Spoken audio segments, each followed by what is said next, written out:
آج کے اس بارونق اجلاس کے صدر محترم مخدوم گرامی قدر حضرت مولانا خالد سیف اللہ رحمانی صاحب، صدر آل انڈیا مسلم پرسنل لا بورڈ، اسٹیج پر رونق افروز معزز شخصیات، مختلف جماعتوں اور مسالک کے نمائندگان، اور آپ تمام قابل احترام بھائیوں اور بزرگوں، آپ کا یہ عظیم الشان احتجاجی اجلاس قدیم جالنہ میں ہو رہا ہے، لیکن اس اجلاس کی آواز صدر بازار نئے جالنہ سے بھی آگے تک پہنچ رہی ہے، اور آپ کی یہ ذمہ داری ہے کہ آپ اسے صرف نئے جالنہ تک نہ پہنچائیں، دلی کے ایوانوں تک بھی پہنچائیں۔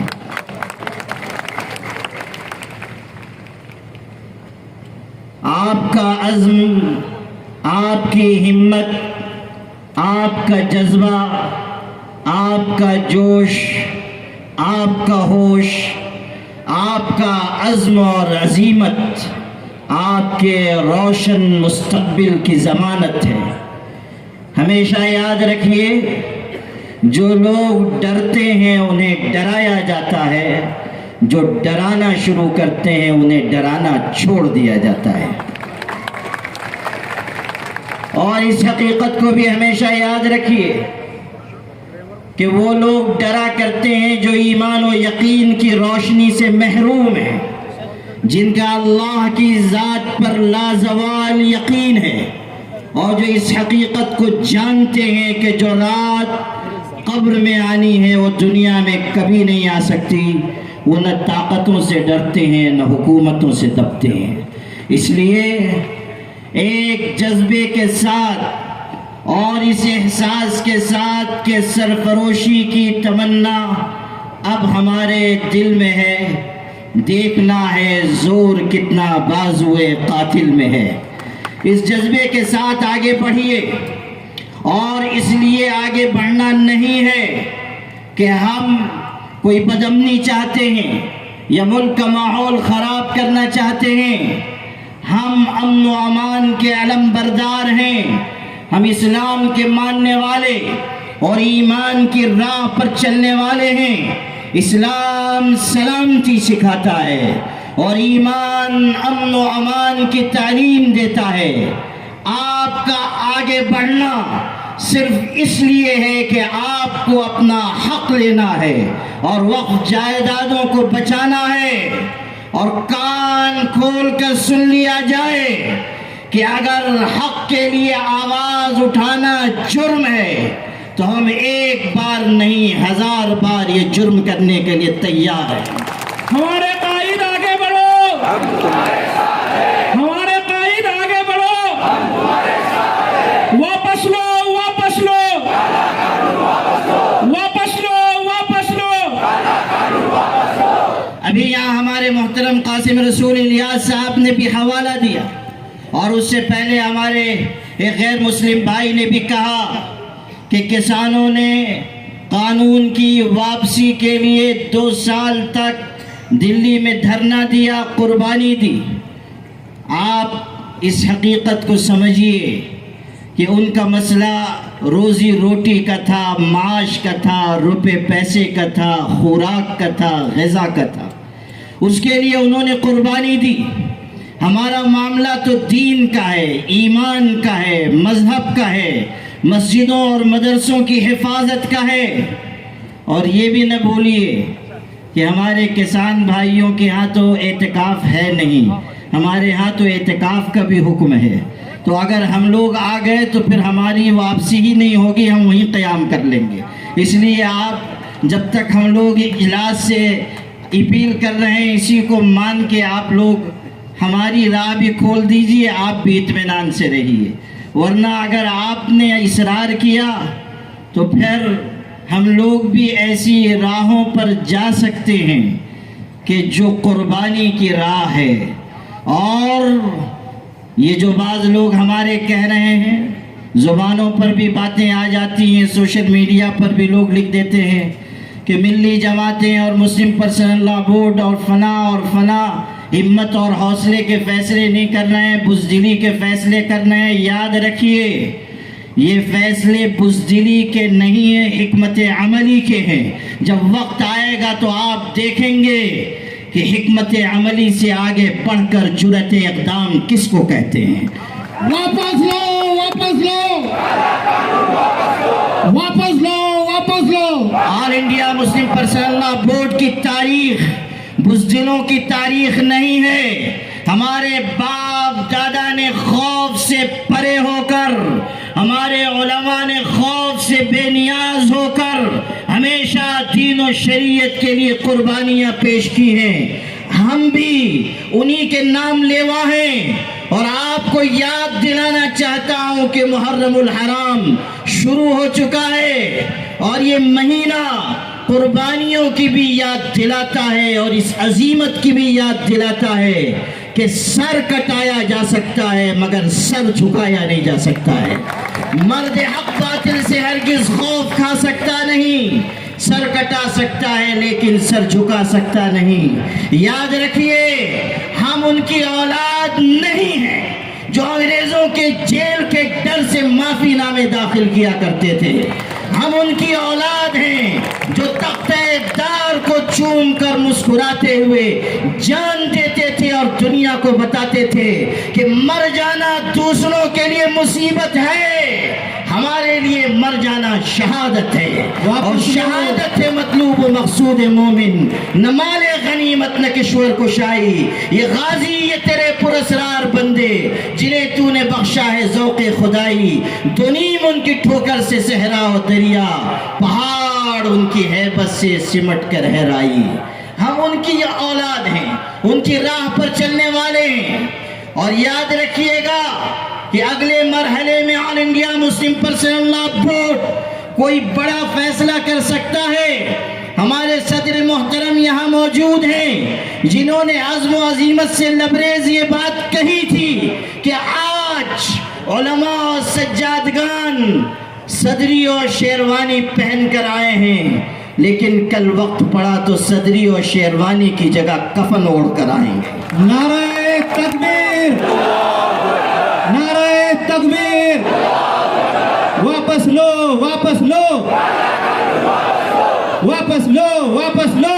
آپ دیکھتے ہیں کہ کہیں کوئی تنازع ہوتا ہے، وہ لوگ کہتے ہیں غصے میں کہ یہ جگہ نہ تیرے باپ کی ہے نہ میرے باپ کی ہے، یہ جائیداد نہ تیرے باپ کی ہے نہ میرے باپ کی ہے۔ وقف جائیدادوں کا جھگڑا چل رہا ہے، اس لیے میں یہ کہنا چاہتا ہوں کہ اگر آج کوئی یہ کہے گا کہ نہ تمہارے باپ کی نہ ہمارے باپ کی، تو ہم یہ کہیں گے کہ تمہارے باپ کی تو نہیں ہے، یہ سچ ہے، مگر ہمارے باپ کی ضرور ہے۔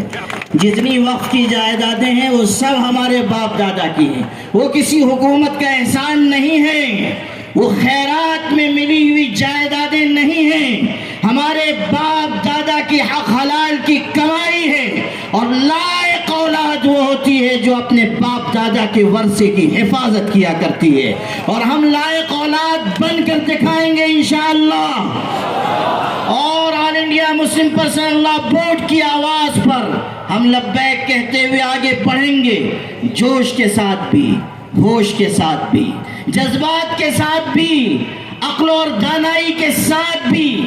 یاد رکھیے، صرف جذباتیت آپ کو نقصان پہنچائے گی، اور حکمت کے نام پر بزدلی آپ کی پیشانی پر کلنک لگائے گی۔ ہمارے قائد آگے بڑھو، نہ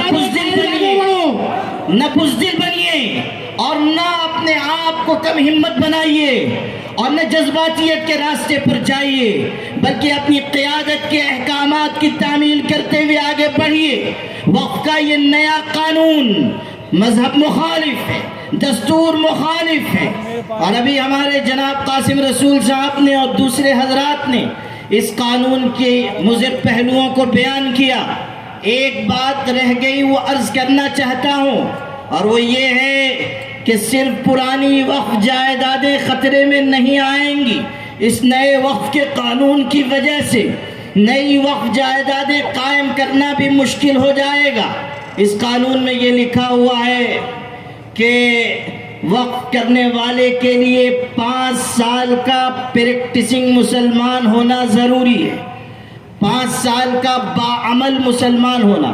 کوئی ڈیفینیشن نہیں ہے، کوئی تعریف نہیں ہے کہ باعمل مسلمان کس کو کہتے ہیں، اور فیصلہ کون کرے گا باعمل مسلمان ہونے کا؟ حضرت کلکٹر دامت برکاتہم فیصلہ فرمائیں گے کہ یہ باعمل مسلمان ہے یا نہیں۔ وہ کیسے کریں گے میں نہیں جان رہا، وہ بیچارے CCTV فوٹیج لگائیں گے کہ یہ 5 وقت کی نماز پڑھتا ہے کہ نہیں، یا رمضان میں CID پیچھے لگائیں گے کہ دیکھو یہ روزہ رکھتا ہے یا نہیں، داڑھی ہے تو مسلمان، نہیں ہے تو نہیں مسلمان۔ پتہ نہیں کیسے فیصلہ کریں گے، لیکن یہ لکھ دیا گیا۔ اس سے 2 نقصانات ہیں۔ ایک تو یہ کہ جو ہمارے غیر مسلم بھائیوں نے وقف کیا ہے وہ وقف کے زمرے سے نکل جائے گا، اور کل کلا کو کوئی غیر مسلم وقف کرنا چاہے گا نہیں کر سکتا۔ مسلمان بھی کرنا چاہے گا تو اس کو ثابت کرنا پڑے گا کہ میں 5 سال کا باعمل مسلمان ہوں۔ کلکٹر صاحب کو اگر پسند آ گیا تو ٹھیک، نہیں پسند آیا وہ کہیں گے کہ آپ باعمل مسلمان نہیں ہیں، چھٹی ہوئی، مسجد نہیں بنے گی، مدرسہ نہیں بنے گا۔ صرف مسئلہ یہ نہیں ہے کہ ہماری پرانی وقف جائیدادیں خطرے میں آئیں گی، نئے اوقاف کے قائم کرنے کے لیے بھی خطرہ۔ اور آپ یہ بھی دیکھیے کہ اس قانون کے ذریعے کس طرح دوریاں پیدا کی جا رہی ہیں۔ کوشش ہو رہی ہے کہ خود مسلمانوں میں ڈیوائیڈ کیا جائے، پسماندہ مسلمان، غیر پسماندہ مسلمان۔ آپ ان سے کہیے کہ یہ کہاں سے آپ لے کر آئے کہ مسلمانوں میں ذات پات برادری کا نظام ہے یا پسماندہ اور غیر پسماندہ مسلمان ہیں۔ ہمارے ہاں تو یہ اعلان ہے کہ کوئی مسلمان کسی سے برتر اور افضل نہیں، کالا گورا ذات برادری کا کوئی نظام ہمارے ہاں نہیں ہے۔ یہ اعلان ہے کہ یا ایھا الناس انا خلقناکم من ذکر وانثی وجعلناکم شعوبا وقبائل لتعارفوا۔ اللہ تعالیٰ نے ایک ماں باپ سے سب کو پیدا کیا ہے، کوئی فرق نہیں، کوئی تفریق نہیں۔ یاد رکھیے جو نفرت کی بات کرتا ہے، چاہے مسلمانوں میں دوری کی بات، چاہے ہمارے ہندو بھائیوں اور مسلمانوں میں دوری کی بات، ایسا شخص ملک کو آگے بڑھانے کی بات نہیں کر رہا ہے۔ محبتوں سے ملک آگے بڑھتا ہے، نفرت سے ملک آگے نہیں بڑھتا۔ یقین ہو نہ ہو، بات تو یقین کی ہے، ہمارے جسم کی مٹی اسی زمین کی ہے، میرے وطن کے سبھی لوگ بھائی بھائی ہیں۔ یہ دوریوں کی سیاست کسی کمین کی ہے، یہ دوریوں کی سیاست اس ملک کے حق میں نہیں ہے۔ ہمیں محبت کا پیغام دینا ہوگا، اور All India Muslim Personal Law Board نے ہمیشہ اس ملک میں بھائی چارے کی بات کی ہے۔ نفرت کی آبیاری ہمارا شیوا و شعار نہیں رہا۔ ہم نے جب بات کی ہے محبت کی بات کی ہے، یکجہتی کی بات کی ہے، آپسی اخوت کی بات کی ہے، ہم نے سب کو ساتھ لے کر چلنے کی بات کی ہے۔ ہندو ہو یا مسلمان، سکھ ہو یا عیسائی، سب اسی ملک کے باشندے ہیں، سب مل جل کر رہیں گے تب یہ ملک آگے بڑھے گا، جب یہ دیش ترقی کر سکے گا۔ All India Muslim Personal Law Board نے اس دور کرنے کی سیاست کا جواب اس طرح دیا کہ دوریاں اور فاصلے پیدا کیے جا رہے تھے تو ہم نے اپنے غیر مسلم بھائیوں کو بھی ساتھ لے لیا۔ آج ہر طبقے کے غیر مسلم ساتھ میں آ رہے ہیں، اور ابھی آپ نے دیکھا کہ یہاں بھی ہمارے غیر مسلم بھائیوں نے کیسی حوصلے پر مشتمل باتیں کہیں جو ہم نہیں کہہ سکتے وہ انہوں نے کہا۔ ہم تو کہتے ہیں تو باتیں زیادہ چبھتی ہیں، جب وہ کہہ رہے ہیں تو آپ سن لیجئے کہ وقف بورڈ میں کسی غیر مسلم کی کوئی ضرورت نہیں ہے۔ یہ مسلمانوں کا خالص مذہبی اور شرعی معاملہ ہے، اس میں آپ غیر مسلموں کو داخل مت کیجئے۔ ایک طرف آپ کہہ رہے ہیں غیر مسلم وقف نہیں کر سکتا، دوسری طرف کہہ رہے ہیں کہ وقف بورڈ میں غیر مسلموں کو ممبر بنایا جائے گا۔ بات عقل سے پرے ہے کہ آپ کرنا کیا چاہتے ہیں۔ اس لیے میرے بھائیوں، All India Muslim Personal Law Board کی جانب سے آپ سب حضرات کو آواز دی گئی ہے، اور آپ بڑی تعداد میں یہاں جمع ہیں۔ 13 جولائی تک ایک اسٹیپ مقرر کیا گیا ہے، اس کے بعد انشاءاللہ کچھ اور